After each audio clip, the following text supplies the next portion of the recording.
Hi hello అండి, నేను మీ స్పందన. సొరకాయ కొత్తిమీర పచ్చడి ఇడ్లీలోకి దోశల్లోకి కాంబినేషన్ చాలా బాగుంటుందండి. రైస్లోకి కూడా తీసుకోవచ్చు. ఎలా ప్రిపేర్ చేసుకోవాలో మీకు చూపించేస్తా.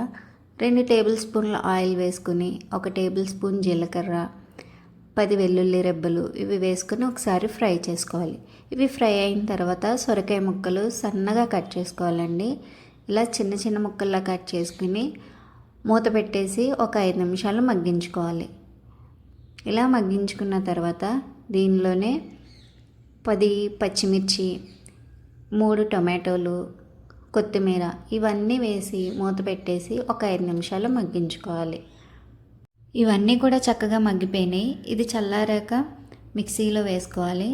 దీనిలోనే గోలీ సైజ్ అంత చింతపండు, రుచికి సరిపడినంత సాల్ట్ వేసుకొని ఇలా గ్రైండ్ చేసుకోవాలి.